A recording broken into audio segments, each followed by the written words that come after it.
Avec son chapelet d'îles aux falaises escarpées, l'Ouest écossais ne révèle l'étendue de sa beauté sauvage et brute qu'aux visiteurs qui choisissent de prendre la mer. Au cœur de ces paysages époustouflants, ce petit bateau de pêche traditionnel au nom grandiloquent, Splendeur, s'offre une nouvelle jeunesse en tant qu'hôtel flottant d'île en île.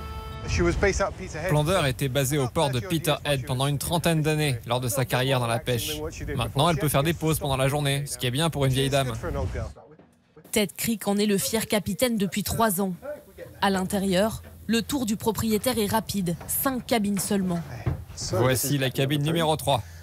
C'est assez petit, mais si vous passez trop de temps ici, c'est que je fais mal mon travail. Car c'est bien à l'extérieur, sur le pont, que se trouve le vrai spectacle. Des îles désertes, peuplées de centaines de milliers d'oiseaux. Pour 450 € par jour de croisière, c'est cette immersion dans la nature que sont venus chercher ces passagers écossais. Le bruit des mouettes sur les falaises, le clapotis des vagues et le vent dans mes cheveux, en espérant que mon chapeau ne s'envole pas. La nature est juste là, au seuil de votre porte. Ça vaut tout l'or du monde. À la barre, Ted Creek connaît les recoins les plus secrets de ces eaux et chacune des quelques 800 îles du pays. Ce jour-là, cap sur Elsa Craig, un îlot volcanique d'à peine 1 km², inhabité depuis une 50aine d'années. Il est désormais une réserve naturelle pour les oiseaux et les phoques. Regarde, il y en a un juste là. L'espace de quelques instants, Janet et Simon Shearer sont les seuls sur cette île.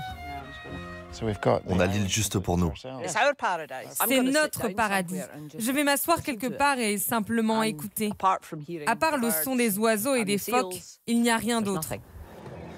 Pendant que les passagers vagabondent d'île en île, le chef Mike Wire, second membre de l'équipage, s'affaire dans cette petite cuisine.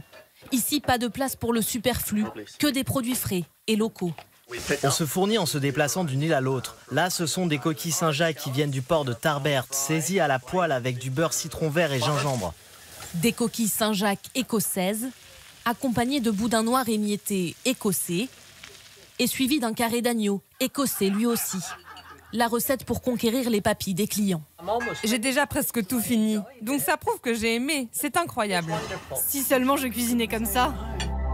Bercés par les vagues, certains dérobent quelques instants à la nuit.